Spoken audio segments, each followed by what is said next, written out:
그리고 이제 비트코인 뉴스가 이렇게 계속 나오고 있어요. 비트코인도 이제 똑같은 거죠. 애플이나 엔비디아나 이렇게 똑같은데.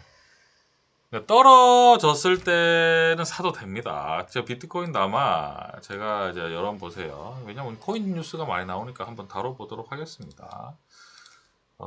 자, 업비트에 들어가서 시세를 한번 보도록 할게요. 업비트 같은 경우에 이제 보고, 자, 비트코인도 이제 많이 보는데 우리가 이것도 이제 마찬가지. 올라갈 때는 살 필요가 없어요. 올라갈 때는 살 필요가 없고, 제가 아마 오프라인 때도 심지어 이때는 뭐 이렇게 떨어졌을 때 있지 않습니까? 쌀 때는 사도 된다. 많이는 아니겠지만 뭐 우리가 주식으로 봤을 때 중소형주 주식 5% 사지 않습니까? 뭐 이 정도는 여기서 깔아둬도 상관이 없다. 이때 많이 말씀을 드렸어요. 근데 뭐 사실은 근데 우리는 뭐 코인보다는 사실 주식이 더 낫긴 하죠. 그래서 여기 보면은 최저점에서 3천만 원에서 지금 9천만 원 올라갔는데 사실 그럼 3배 올라간 거잖아요. 3배. 그게 근데 옛날 옛적이죠. 지금 이제 올해부터 이제 급등하기 시작한 거는 작년 10월부터, 작년 10월에 지금 4천만 원에서 지금 9,300만 원, 2배 정도 올라간 것 같아요. 근데 아까 우리가 또 늘 시장 2배 올라간 게 많습니다. 뭐 대표적으로는 작년 10월부터 지금까지 2배 올라간 거는 사실은 뭐 하이닉스만 해도 2배까지는 아니라 또 한 50% 정도까지 올랐고, 그 다음에 한미 반도체도 뭐 거의 뭐 엄청 많이 올랐죠. 작년 11월에 비해서. 그리고 미국 주식 같은 경우에 엔비디아가 이제 많이 올라갔는데, 말씀드렸지만 지금 미국 증시 올라가고 일본 증시 올라가고 대만 증시 올라가고 이렇게 하니까 한도 끝도 없이 또 올라갈 수가 없잖아요. 그죠? 그러니까 이제 유동성 자금이 오케이 그러면 코인이다 이렇게 탁 약간 이런 느낌인 거죠. 근데 이게 저는 지속되기가 좀 어렵다라고 생각하는데 지금 금리 굉장히 높거든요. 그래서 지금 보면은 코인이 보면은 비트코인만 좀 올라가는 느낌이 있고, 오늘 요즘에 뉴스 계속 나오는 거 보니까 자꾸 이렇게 끌어들이려고 하는 그런 느낌이 있긴 한 것 같아요. 다른 주식들 있지 않습니까? 다른 코인 같은 경우에는 뭐 특별하게 막 많이 반등하고 이러진 않습니다. 그래서 지금 이제 바람을 좀 불게 하는 것 같은데, 여기도 똑같은 거예요. 아까 애플을 말씀드렸는데, 비쌀 때는 우리가 살 필요가 없다. 비쌀 때는 지켜만 보면 됩니다. 지켜만 보면 또 금방 떨어집니다. 시장은 항상 그런 거예요. 그죠? 시장은 뭐 항상 그런 식이죠. 올라갈 때는 뭐 그냥 지켜보고, 그죠? 또 올라갈 때 배가 좀 덜 아프려면은 조금이라도 사두면은 이제 배가 이제 덜 이제 아프죠. 약간 그런 느낌입니다. 그죠? 배가 아플 때. 그래서 제가 아마 하이닉스 같은 경우에도 나중에 많이 올라가면 배 아플 수 있으니까 조금이라도 사두시면 좋겠습니다. 라고 말씀을 드렸는데요. 조금이라도 사놓으면 그냥 기분은 좋죠, 여러분. 그래서 비트코인의 요즘 뉴스가 굉장히 많은데, 여러분 이미 비쌉니다. 지금은 굳이 그냥 구경만 하면 된다라고 생각이 되고요. 그 다음에 이제 초전도체주 뉴스 나오더라고요. 초전도체도 발표 날이 초상날. 근데 이것도 되게 신기하지 않습니까? 신성 델타테크. 누가 봐도 좀 의심스러운 상황인데, 오늘 또 싶어 완전히 뭐 왔다 갔다. 그러니까 이게 사람들이 알고 있어요. 뭘 알고 있었냐면 초전도체주가 뭐 그죠, 뭐 학문적으로 굉장히 가치가 있는 수도 있겠지만 뭐 조금만 가치 있고 뭐 좀 힘들 수도 있다 이렇게 생각하는데, 어떤 이거는 신성 델타테크 같은 경우에는 어떤 기업의 성장성이나 기대심보다는 지금 많은 사람들이 관심을 가지고 있고, 우리가 흔히 표현하는 홀짝, 홀짝을 그죠, 홀짝을 하기에는 뭐 적절하다 이렇게 많은 사람들이 한마디로 좀 투기적으로 하기 좋다. 거래량도 엄청 많았잖아요. 그래서 이제 뭐 그러한 관점입니다. 거래량 엄청나죠. 100만, 1000만억, 10억, 100억, 1000억. 그죠. 신상 델타테크가 뭐 이런 뉴스가 있었고, 이슈. 그러니까 굉장히 지금 시장이 좀 투기적인 거죠. 뭐 코인도 그렇고, 뭐 지금 금리가 높은데 금리가 높다는 거는 아까 말씀드렸지만 소비를 줄입니다, 사람들이. 왜냐하면 금리가 높으면은 투자해 놓은 자산이 더 커지지가 않아요. 뭐 대표적으로 보면은 지금 같은 경우에는 뭐 특히 뭐 부동산 같은 경우에 빚을 내서 추가로 빚을 내서 이렇게 쌓기가 어렵잖아요. 금리가 높으니까. 옛날엔 기준금리가 0.25, 0.5 이랬는데 지금은 기준금리가 5.5까지 올라갔으니까 빚으로 쌓는 게 어렵잖아요. 그죠?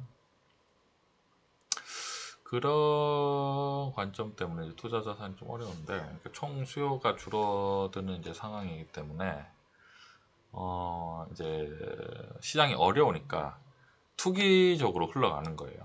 그래서 제가 여러분 이 추세가 좋은 거를 못 팔게 하는 거예요. 금리가 이제 지금 높을 때는 올라가는 주식만 자꾸 올라가요. 왜냐하면 금리가 높으면은 사람들이 물건을 덜 사잖아요. 그러면 당연히 매출이나 영업이익이 줄어들 수밖에 없잖아요. 그럼 당연히 뭐 못 오르죠, 주식이. 지금 이제 뭐 IT나 어떤 기술주는 뭐 어떤 기대심을 보고 수익보다는 나중에 엄청나게 될 거다. 이것 때문에 이제 올라가는 약간 그러한 느낌이죠. 그죠? 그래서 우리가 이런 것들을 시장을 왜 이제 여러분 쭉 설명을 드리냐면 시장이 어떤 돌아가는 상황이나 이런 것들을 우리가 보는 거죠. 혹시나 했는데 라고 하지만 혹시나라고 생각하는 사람 많이 없었겠죠. 사실은 다 알고 있었죠. 혹시나 했는데 라기보다는 저기는 뭐 사람들이 주식 관심 많네 이렇게 하는 거죠. 그리고 이 뉴스도 한번 봐야 돼요. SK 스퀘어가 최근에 많이 반등을 했거든요. 이것도 한번 보도록 하겠습니다. SK 스퀘어가 왜냐면 시가총액 상위 종목이라서 보는 겁니다. SK 스퀘어가 어디 있죠? SK 스퀘어가 여기 어디 있거든요. 여기 있네. 지금 시가총액 50위 안으로 들어갔으니까 저희가 알고 있어야 됩니다. SK 스퀘어가 최근에 반등을 했는데 이제 반등한 이유는 뭐 여러 가지가 있겠지만 제가 봤을 때는 SK 하이닉스 때문에 그렇습니다. 자, 보시면은 SK 스퀘어는 SK 하이닉스의 지분을 20%를 소유한 최대 주주로 SK 하이닉스 경영 성과와 직간접적으로 연결되어 있다. SK 하이닉스는 AI 반도체 수요 등과 등으로 매출 회복세를 보이고 있어 실적 개선이 예상된다. 라고 나옵니다.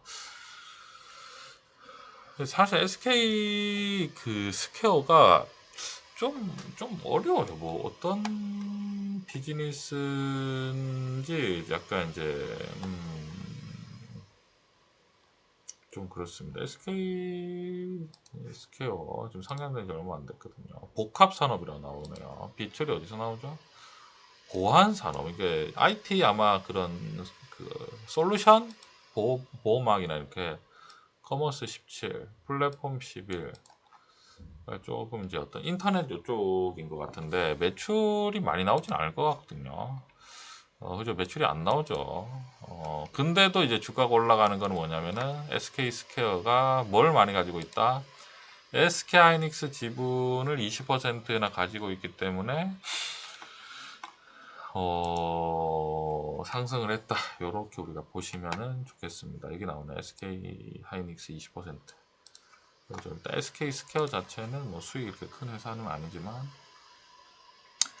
SK 하이닉스 지분을 무려 20%나 들고 있기 때문에 주가가 반등한다. 그래서 SK 스퀘어가 왜냐하면 여러분들이 보시다가 이거 왜 올라가지 이렇게 생각할 수 있잖아요. 그죠? 시가총액 50위 안에 들어갔으니까 이런 것도 여러분 보시면 좋습니다.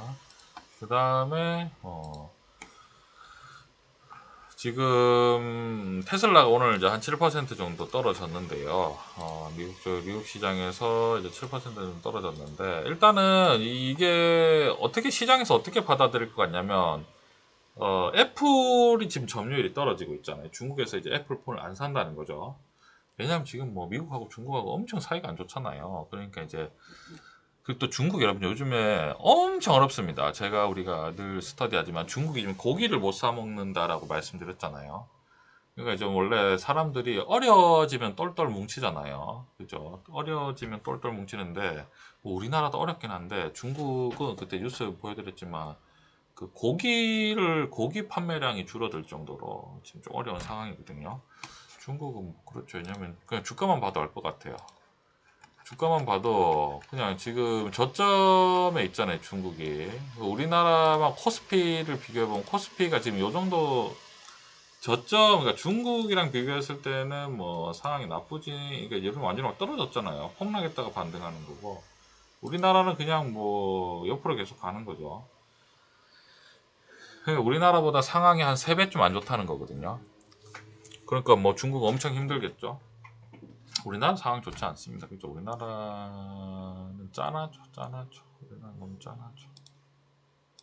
그죠? 요즘에 뉴스만 틀면은 출산율이 최저다. 출산율이 뭐 20만 명이 되게 뭐 0.65다. 이 뉴스 계속 듣고 있잖아요. 그죠?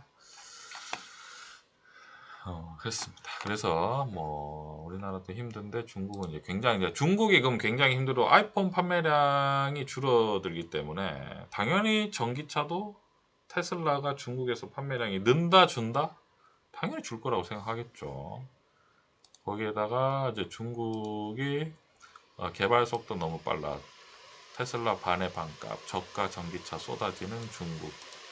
이게 나옵니다. 뭐 그러니까 뭐 일단은 제가 봤을 때는 전기차가 쏟아지는 것보다는 이제 미국의 감정이 안 좋으니까, 그죠? 미국의 감정이 안 좋고 뭐 경기도 좀 안 좋으니까 애플이나 뭐 테슬라의 미국 제품 사는 것보다는 이제 좀 성능은 떨어지지만 뭐 약간 애국 그죠? 약간 애국 소비, 자국 내 중국에서 만들어지는 스마트폰이나 자동차를 이제 그 사용할 가능성이 크다. 라고 생각을 우리가 하면 되겠습니다. 그래서 테슬라가 떨어졌습니다. 그것도 여기 또 생각해 보면은 테슬라도 지켜봐야 됩니다. 왜냐면은 뭐 어차피 기술력은 테슬라가 뭐 가장 압도적이죠. 전기차 기술력이 압도적이기보다는 그 자율주행 그 기술력은 테슬라가 정말 압도적이지 않습니까? 그죠? 근데 미래의 기술은 결국은 이제 자율주행이 굉장히 크죠. 그리고 뭐 애플 같은 경우에도 아까 나쁘지 않다. 그죠? 떨어질 수 있는 주식 사면 됩니다, 여러분. 올라가는 주식은 잘 올라가요 이렇게 박수 쳐주고, 우리 뭐 또 떨어지는 주식 있으면은 사고 이렇게 하면 되죠. TSMC는 추가적으로 상승을 안 해요. 근데 이제 우리가 TSMC랑 삼성전자는 또 그 갤럭시 휴대폰을 팔기 때문에 TSMC는 완전히 그 파운드리만 하잖아요, 그죠? 그렇게 생각하면은 뭐 하이닉스도 저점에서 많이 하이닉스도 그 반도체만 만들잖아요, 그죠? 약간 그러한 느낌입니다, 그죠? 뭐 또 한미 반도체 같은 경우 이렇게 많이 올라가는 게 약간 그 엔비디아의 느낌이 있죠. 엔비디 한미 반도체가 이제 다루는 반도체 자체가 그 인공지능 쪽에 좀 연결되는 그 반도체를 설계를 하기 때문에 만들기 때문에 많이 올라간다라고 생각하면 되겠네요.